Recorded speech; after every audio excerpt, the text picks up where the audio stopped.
ஒரு விவசாயி ஒருநாள் குடும்பத்துடன் வெகுதூரத்தில் இருந்த நகரத்தை நோக்கி பயணமானார்.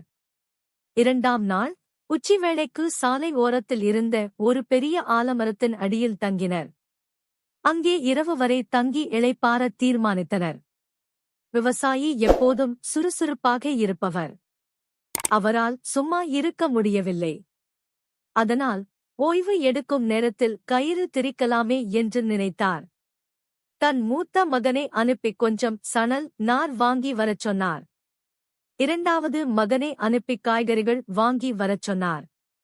3வது மகனிடம் சமையலுக்கு மளிகை சாமான்கள் வாங்கி வரும்படி சொல்லி அனுப்பினார். மருமகள்களுக்கும் வேலை கொடுத்தார். மூத்த மருமகளை அனுப்பி தண்ணீர் கொண்டு வரச் சொன்னார். அடுத்த மருமகளை அனுப்பி விறகு சேகரித்து வரச் சொன்னார். 3வது மருமகளை ரொட்டி சுட மாவு பிசையும்படி சொன்னார். எல்லாரும் அவரவருக்கு சொன்னபடி கொண்டு வந்ததும் மரத்தடியில் அமர்ந்து சணல் நாரைக் கொண்டு கயிறு திரிக்கத் தொடங்கினார். அந்த மரத்தில் ஒரு பூதம் வசித்து வந்தது. விவசாயி வந்து மரத்தடியில் அமர்ந்தது முதல் அது எல்லாவற்றையும் கவனித்துக் கொண்டிருந்தது. இந்த ஆள் ஏன் இவ்வளவு பெரிய கயிற்றைத் திரிக்கிறான் என்று ஆச்சரியப்பட்டது. ஆர்வத்தை கட்டுப்படுத்த முடியாமல் கடைசியில் அது மரத்தை விட்டு பூதம் கீழே இறங்கி வந்தது. விவசாயியின் முன்னால் வந்து அது பற்றி அவரிடம் கேட்டது. பூதத்தை பார்த்ததும் விவசாயிக்கு பயம் ஏற்பட்டது. ஆனால் அதை வெளிக்காட்டிக் கொள்ளவில்லை. வேலையில் கவனமாக இருப்பது போல் நடித்தார். பிறகு நிமிர்ந்து பார்த்து, உன்னை கட்டுவதற்குத்தான் என்றார். பூதத்துக்கு தூக்கி வாரி போட்டது. பார்க்க பிரம்மாண்டமாக இருந்தாலும் அது மனதுக்குள் மிகவும் கோழை. எனவே அது பயந்து போய் விவசாயியின் காலில் விழுந்து கருணை காட்டும்படி கெஞ்சியது. என்னை விட்டுவிடு, உன்னை பெரும் பணக்காரனாக ஆக்குகிறேன் என்றது. உடனே பூமியைத் தோண்டி ஒரு பெரும் புதையலை எடுத்து அவருக்கு தந்தது. விவசாயிக்கு தாங்க முடியாத மகிழ்ச்சி. தனது பயணத்தைத் தொடராமல் பெரும் செல்வத்துடன் குடும்பத்தை அழைத்துக் கொண்டு வீடு திரும்பினார். விவசாயி பெரும் செல்வத்துடன் வீடு திரும்பியதை கேள்விப்பட்ட அவரது பக்கத்து வீட்டுக்காரர் விவரத்தை கேட்டறிந்தார்.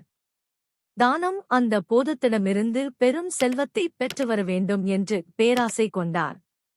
அவரும் தன் குடும்பத்தினரை அழைத்துக் கொண்டு சென்று அதே ஆலமரத்தடியில் தங்கினார். தன் பிள்ளைகளுக்கும் மருமகள்களுக்கும் ஆளுக்கு ஒரு வேலை கொடுத்தார். ஆனால் அவரது மக்கள் சுத்த சோம்பேறிகள். அவர்கள் அந்த ஆலமரத்தின் நிழல் சுகத்தை துறக்க விரும்பவில்லை. அதனால் தந்தை சொன்ன வேலைகளைச் செய்ய மறுத்துவிட்டனர். மருமகள்களும் அவரை அலட்சியப்படுத்தினர். எனவே எல்லா வேலைகளையும் அவரே செய்ய வேண்டியிருந்தது. பிறகு சேகரித்து வந்த சணல் நாரைக் கொண்டு கயிறு திரிக்கத் தொடங்கினார். அவர் எதிர்பார்த்தபடியே பூதம் மரத்திலிருந்து இறங்கி வந்தது.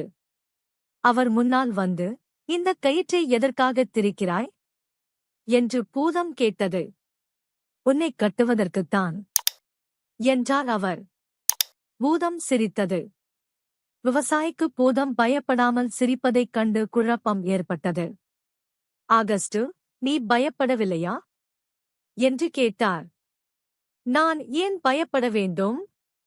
உன் குடும்பமே உன்னைக் கண்டு பயப்படாத போது நான் எதற்கு பயப்பட வேண்டும்? இந்த கயிற்றைக் கொண்டு என்னை கட்டுவதை விட்டு உன் மகன்களையும் மருமகள்களையும் கட்ட முயற்சி செய் என்று சொல்லிச் சிரித்துவிட்டு மீண்டும் மரத்தின் மீது ஏறிக்கொண்டது பூதம். தன் திட்டம் பலிக்காததைக் கண்ட பக்கத்து வீட்டுக்காரன் முதலில் தன் குடும்ப உறுப்பினர்களை சரிப்படுத்த எண்ணியபடியே ஏமாற்றத்துடன் வீடு திரும்பினார்.